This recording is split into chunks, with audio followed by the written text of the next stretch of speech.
Karana, karana, kia ringi nui e tū i o nei. Karana, karana, kia wawa tūnuku e takato ake nei. E rara ngā tapo e a ngā tangata e putunga riki e putunga tau i rā. E rapa e tā raku matua ngā kāne ngā rongo ki ngā hau tapu a tāpiri mātea. Kia re ua e whiti mai i te rā.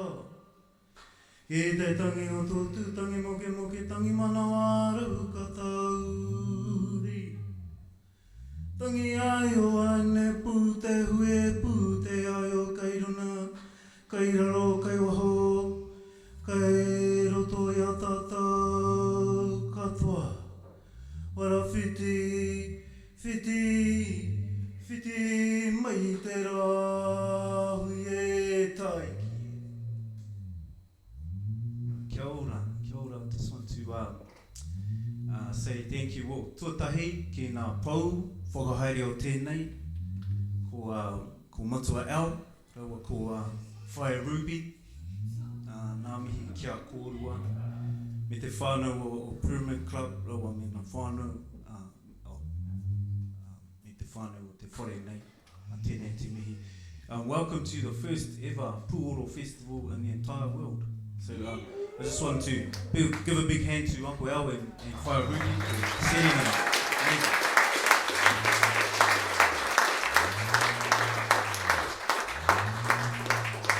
Yeah, I just want to acknowledge the waters, all of your waters. You know, no matter ahako ko waiha ko no here, it doesn't matter who you are, where you're from, you all come from some type of sacred waters. And the first one is from the whare tangata of our mothers, and the sacred waters of our mums. And yes, I just want to touch on that because this is what joins us here. So I'm joined by these legends in my eyes of music, and they're going to introduce themselves. But these are my friends, Selena and Neil, and together we're going to share something beautiful for you. So I imagine the water flowing from here in Aotearoa all the way across to Japan in the Pacific, and then making its journey all the way up to Scotland, and that acknowledges all our ancestry. I'm Irish also, so I'm Māori and Irish is Maorish. And just want to acknowledge that no matter who you are, where you're from, we're all joined by the water. The waters flow from the mountains, flow out into the sea, and then across to each other. So thank you one and all for coming to the first ever amazing Pūoro Festival in the whole entire world.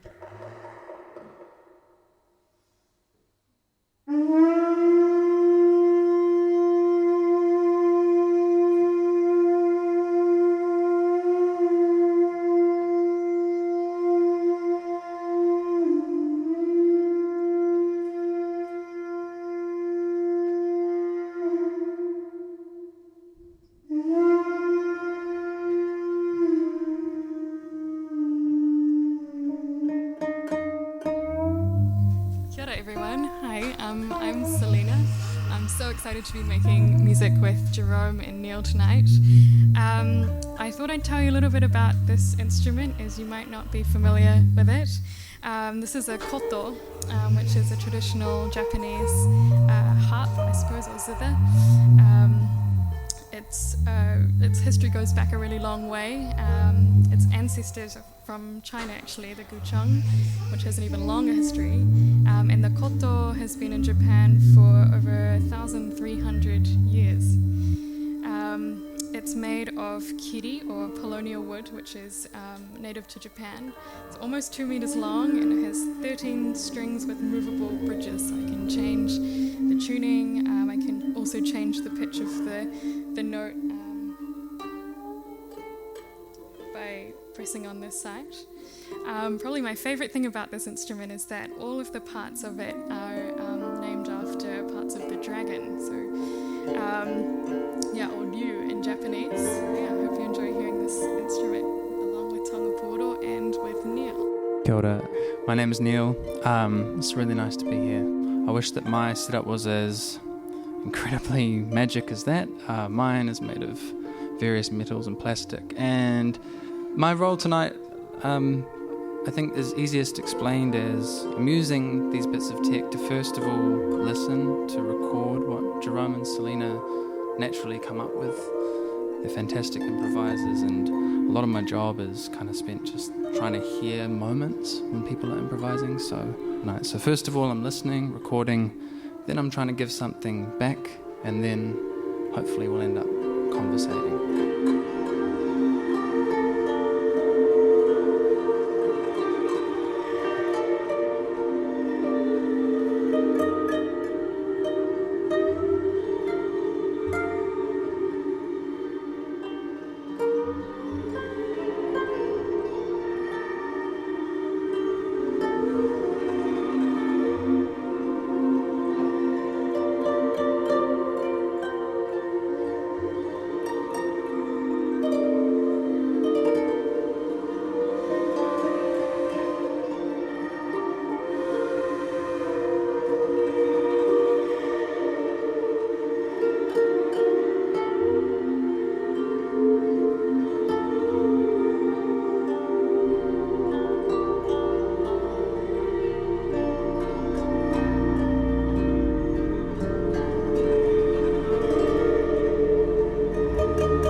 Just some starters, really. We're surrounded by kohatu, by stone, and so one name for this is tumu. When they're any stones, you just pick them up, put one in your hand, and you tap it, and you open and close your fingers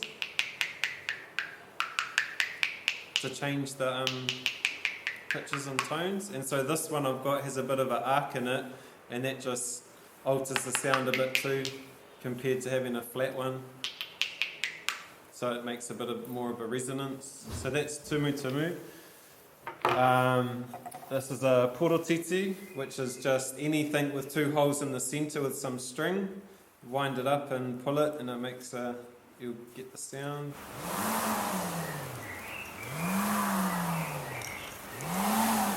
And why that's kind of relevant today is that we can make these out of any bits of driftwood we find. So it doesn't have to be something that's carved or made in a workshop. We can do them with found pieces.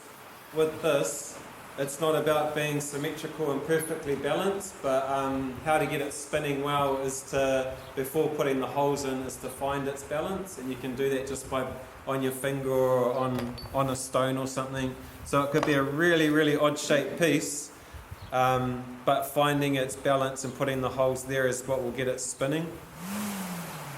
So this is what we can consider today with Pūoro Tū Kōauau, which is just anything that's essentially a tube made out of anything. So we've got seaweed on the beach, we've got wood, we can find bones, so anything that's a basic tube.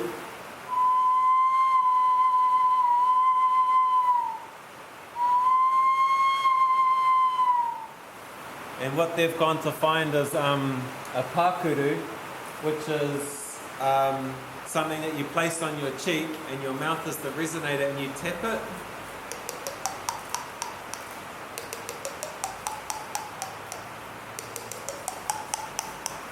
Yeah, so different sizes make different sounds. Pūrere I haven't had a play around, like today could be a good idea. This is something that was, made in a workshop with all the tools and stuff.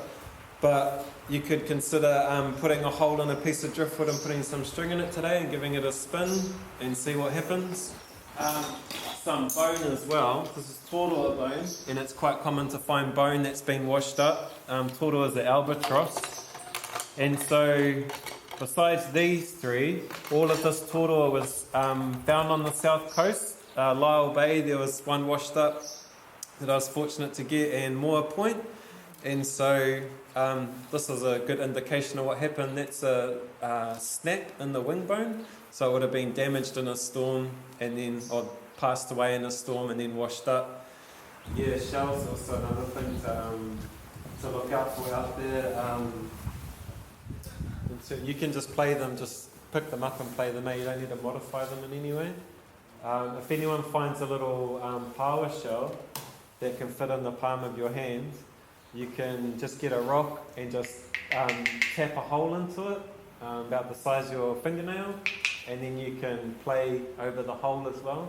So that's how you could modify a shell to play it. Just an introductory kōrero to some of the pūoro and some of the things that we could be looking out for when we're out there. And then in terms of what we're doing and why we're doing it. And somebody under here is incredible in that space, and you'll have some kōrero about that. Okay. Yeah, one of the things we need to think about, to whānau, is what the purpose of this is. We've been through the basics and looked at the things that we can make, the things we can find, and what we can do with them, but why? And that for me is a really important question.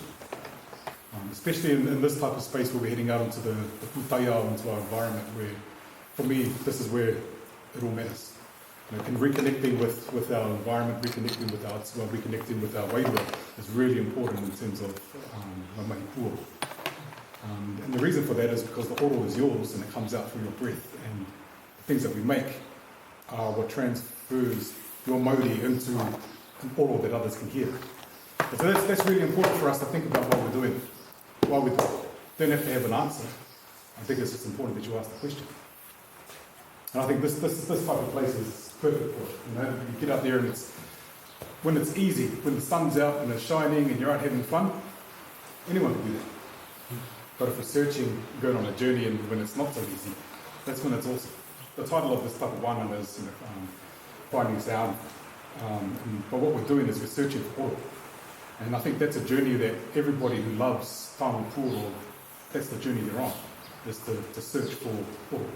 However it comes. Hapoi putama iwhia. Whamirere mo over here, she's a master of this type of searching for oro. This is her practice. And so when we get up there, we get amongst the pāiao, we feel ka rongo ai a rehutai ki te kiri. And we feel the spray of the sea on our skin. This is when it matters. Yeah. I think the most accessible and easiest way to connect with pūoro is to just get outside.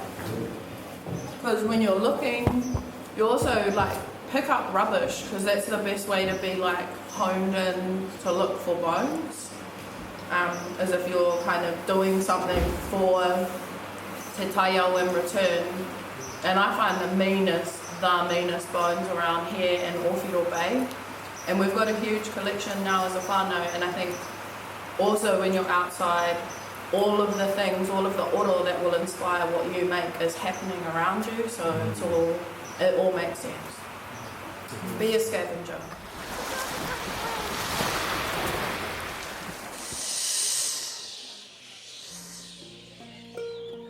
We are Tāmira Pūoro, which is Michelle Valvin, and I'm Ruby Solly. And yeah, it's my pleasure to welcome you all on behalf of Pyramid Club and myself and Dan Beban and Al Fraser, who have organised tonight.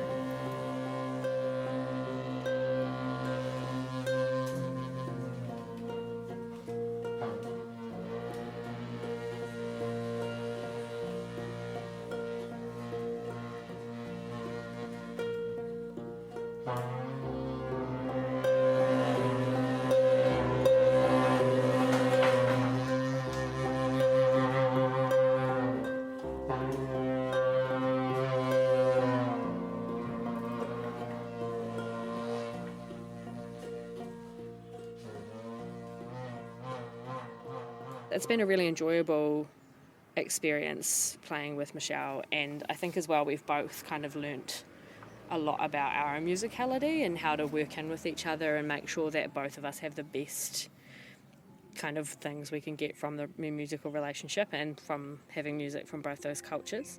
Do you find the Western instruments and Māori instruments work together pretty well, or do you find like a kind of tension between those two styles? I think that there can be both things happening, and both things can be worthwhile, and both things can symbolise a lot, and both things can help to work through tensions, or when we pretend that there aren't tensions and it's all pushed under. I really like being able to use more like the philosophy of playing taonga pūoro, like ihiwehi and wana, and how we move between notes and how we interact with the environment, and transfer that to instruments like cello, which is my main instrument, my main Western instrument now. And to an extent you can do similar things with taonga pūoro with Western ways of thinking, with this is the correct note in a way, which I'm less inclined to do, but that's definitely something that a lot of our whanaunga do with when they're recording pop music and things like that, and it's something that within that context I do it that way as well. So I think that it's the theories that really shape where you go rather than the instruments themselves almost. But the theories come from the instruments.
Actually, that was my favourite performance that Tāmira Pūoro have ever done, I think, for me. It was my favourite. We had a sung song as well that was called Baby Dream, which is about babies and children that aren't able to kind of either be born or be living within this world, or unable to remain here for as long as we would have loved.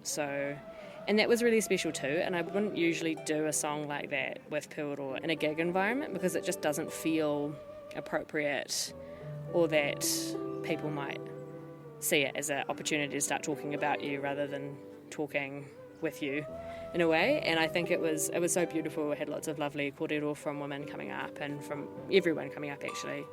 And yeah, it was where I feel like that was a moment of success that I felt, where it was like we've created a space here which is so supportive and so nice that we can actually do that and strangers can talk in that way, and it's all completely safe, it's all, you know, it's culturally safe, it's personally safe, it's all these things. And yeah, I think that was a big favourite moment actually for me.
Kawowo was one of my first instruments. So when I was at primary school, I played a bit of guitar.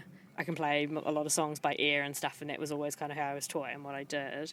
But I also learned kawowo, which was taught by Maria Kappa at my school, which was really great. So I had the Western understanding of music and the kind of Māori understanding of music working together all the time. And then that kind of went kind of more internal a bit, and I didn't play a lot of Pūoro for a long time for accessibility reasons, moving away, things like that.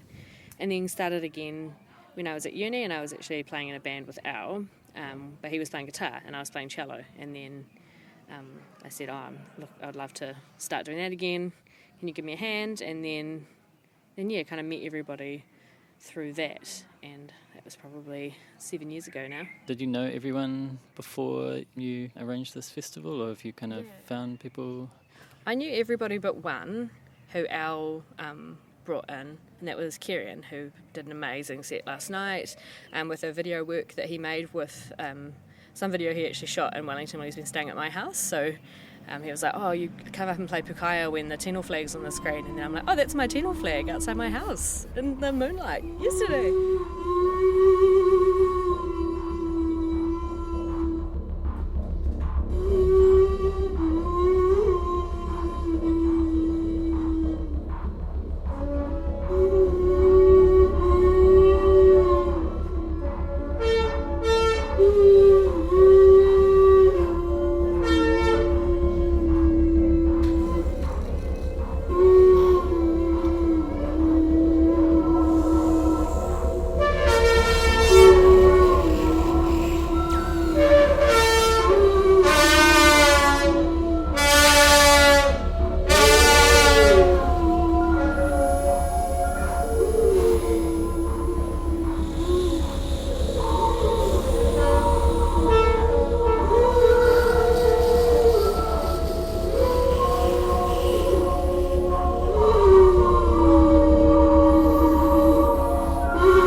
Kia ora koutou. My name's Shane James. I'm a maker and player of Taonga Pūoro, and I've got a couple of examples that I've made and I play. I've got one of Pūoro Tū, which is both a trumpet and a flute. So it's unique in the musical world for being two instruments in one. This one is based on one at Te Tongarewa's collection. So I work there as a collection manager and look after the taonga. So I saw this Pūoro Tū and decided to carve one inspired by it. So it's the same dimensions, thickness, the internal dimensions are fairly similar. So the idea was to try and replicate a similar sounding instrument. And this is the trumpet sound.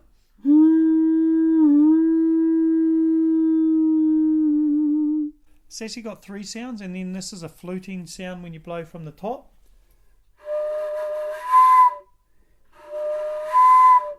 And then when you blow from the centre hole, there's another flute sound you get as well.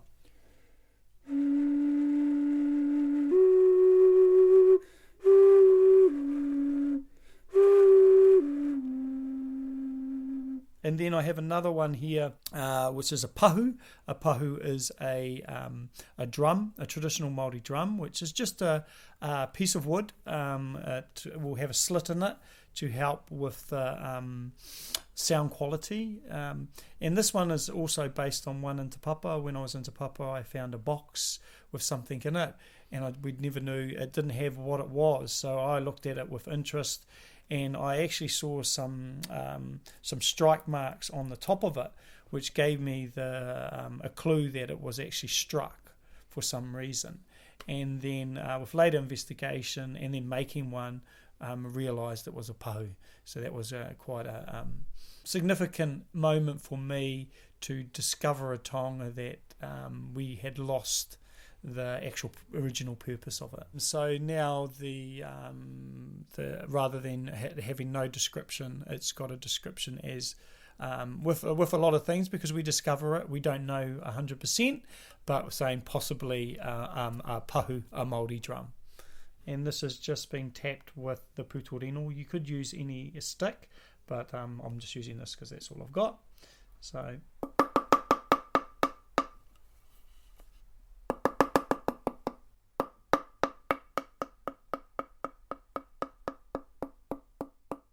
At Te Papa, we have a group, Haumanu ki Te Papa Tongarewa, and that's been going since probably 20 plus years, easily. And it began firstly with Hirini and Richard coming to the collection, to view the collection. So museums are a great repository for taonga, and so there's all these taonga pūoro, because they weren't that really available in the community anymore. And so they came in and did that research. But also, it's also good for people nowadays to go into museums, look at our taonga pūoro, and get an idea of, especially as a maker, to look at how the shapes, forms, the internal dimensions, all those things, because they're the best of the best, and they're scattered out between museums, even nationally and internationally.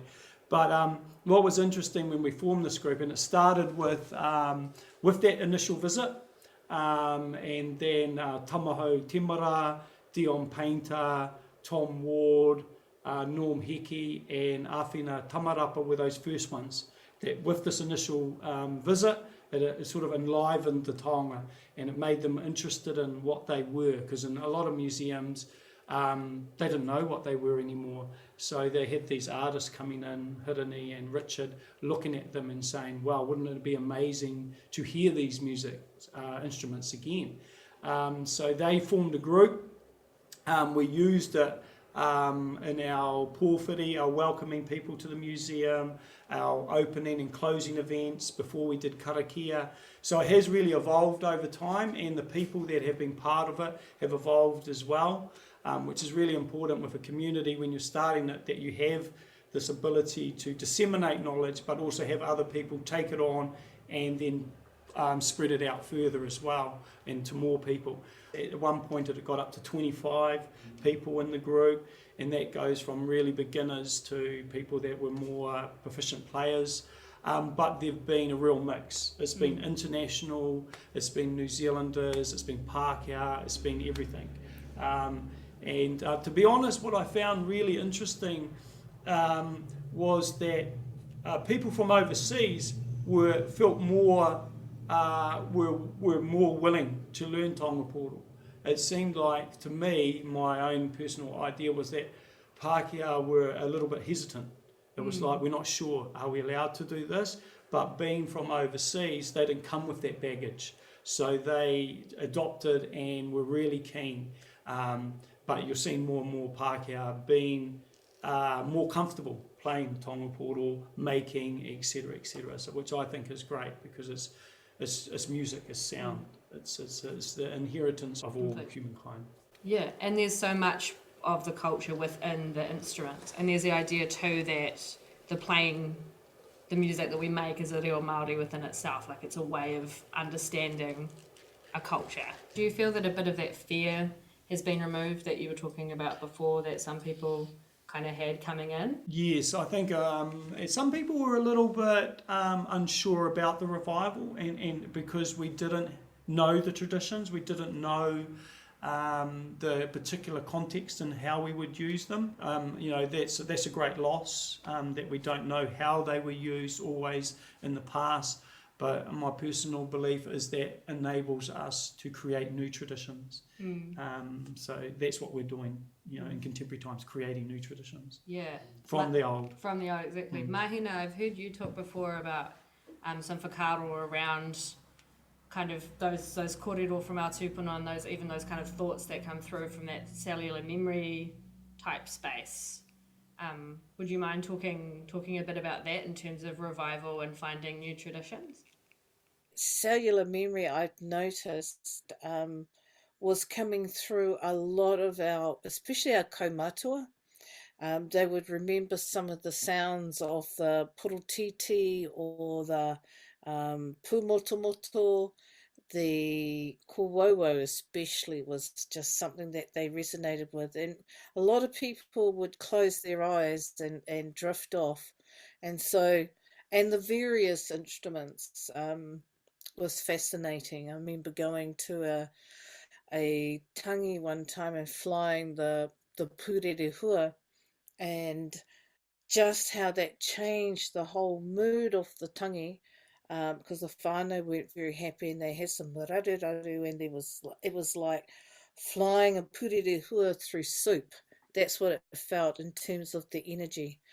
And so that also supported me in my thinking of using those instruments in a cleansing way.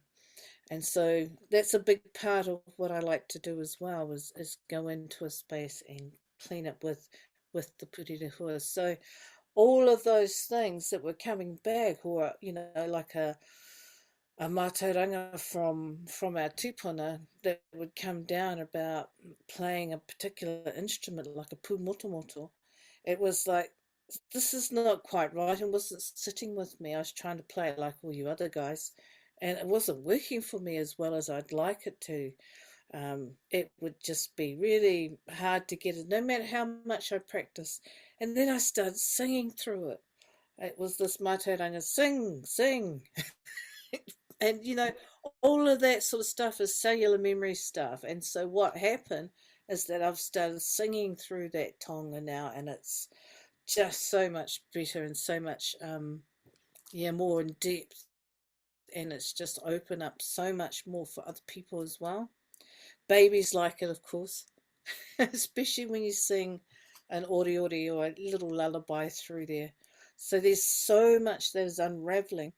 And a lot of times, like for me, I've had to, over the 20 odd years I've been playing, is play in an intuitive way, and actually trust that, apart from getting better and better at using the instrument ideally, but just really, really being open to channeling what our tūpuna might want to actually share in some of that kōwauau. Beautiful whakaaro, and I think as well, when I was doing work around mental health with Taonga Pūoro, I'd find that I'd get an instinct to do something, and I'd either try it out or I'd be like, I'll put that one aside. And then when I'd go and research in other texts or like talk to our kaumātua and things like that, it would often, actually it was always right. There wasn't a time where I thought something and I couldn't find a good source to say it was right. And from realizing that, it made me realize how much we have within us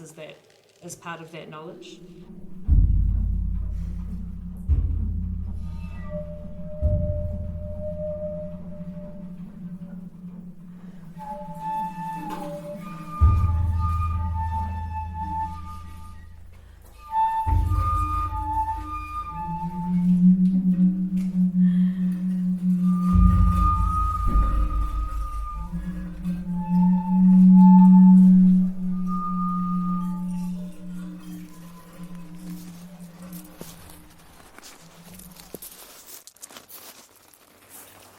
My name's Ricky. I'm playing this little bit, it's like a seaweed pod. You get lots of them are long in clumps of seaweed, and you can just kind of break off with using your fingernails, break off the little tip, and you have like this kind of little whistle, really, like a little ball that whistles.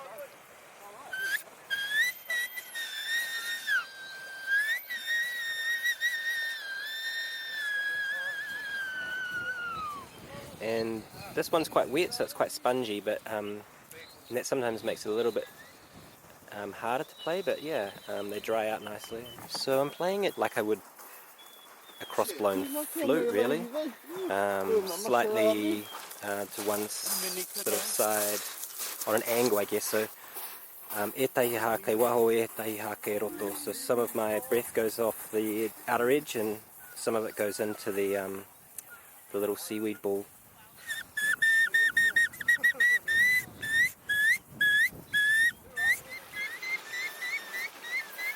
I cannot do it. Oh, what's that mean? Oh, yay! What have you guys got there? Little bits of seaweed. Oh, yeah. Using them as karanga manu. I reckon the smaller ones, look better.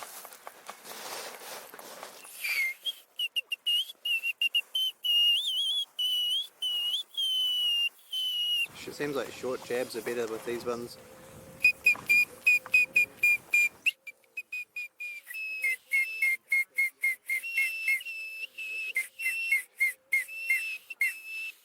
Yeah, but I mean these ones, because they're dried, they're a bit different. Like normally they're thicker when they're fresh. You can find long ones that are shaped like ko'owo. Yeah. You've got a nice knife and slice them off, and they play really well. It gets the slimy around your lips, but yeah, it's probably good for you. What are the shells called? I call them karoro. It's a cockle. Venus shell. I call them karoro because it's the name of one of them. Big one actually, but also the name of the black gull. Karoro karanga. Seagull call it. So for me it was like a discovery that when I found that it wasn't the tube that I was playing, it was the edge, and all you had to do is close the edge. So I started looking for edges and then ways to close the edge, and the cockle shell it's both. It's closed quite flatly and immediately, and it has this little lip edge thing in the corner. So you're playing across the lip edge. And you're closing it against your lips. Just playing it like a ko'owo, yeah.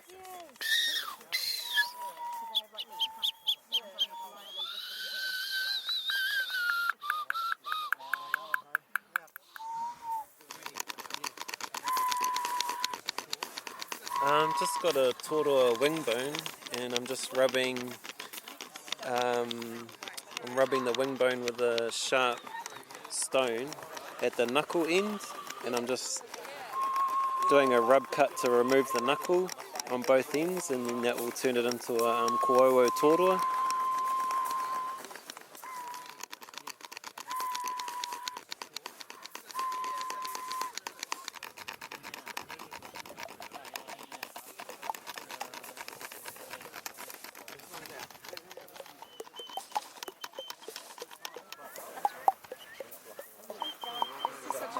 falls. It's so flat. Wow. You want to try? Nice. Oh, yeah. There we go. I've never been able to do this. Pop that one. I like that. That side. Okay. And then hit there. Yeah. Oh, whoa. Yeah. And you just kind of use your mouth like against it.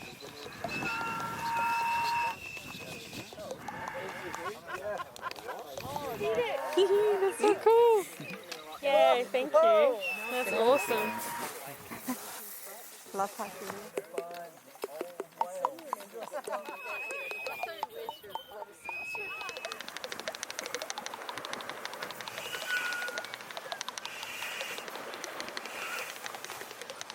You know, it makes me think of albatross doing their mating dance. You know how they click their beaks? Yeah, exactly.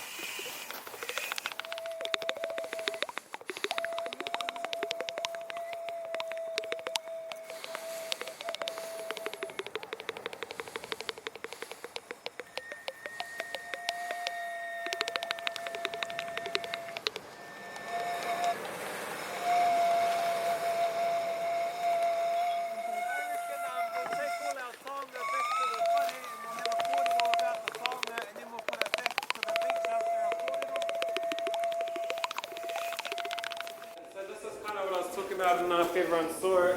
I just got a little shell and then tapped a hole in it, and then I cover the holes like that.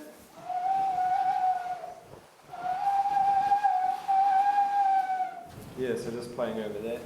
So you can Same technique works for Tuangi and Pipi shells as well. Yeah. So, Ruby, you found something cool. I did find something cool. I was looking for pieces of wood that had holes through them, so I found this guy, but I was like, oh, that's not really going to work as a kawaii because it's too short for how wide it is. But then I was like, it could be a chamber for a pakuru. Yeah. Awesome.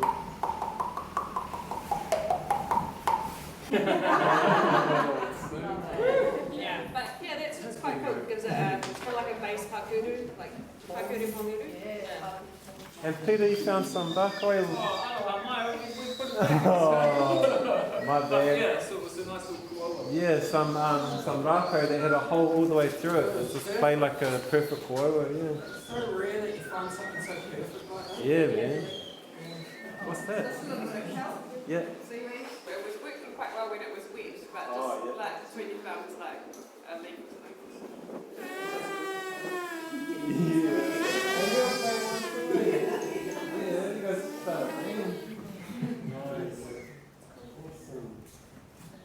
I found a crustacean leaf.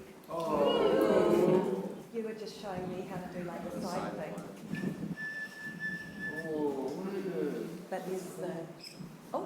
Hey. Can't hear.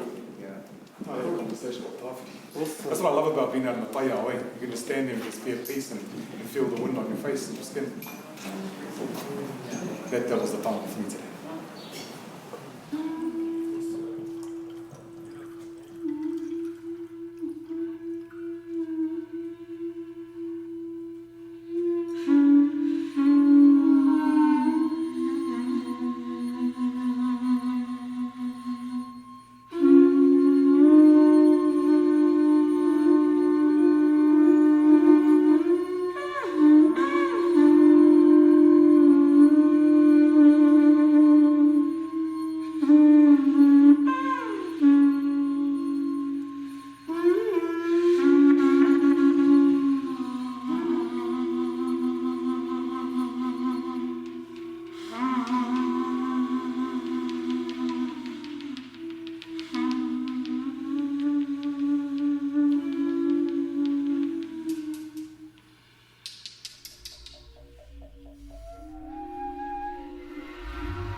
Thank you.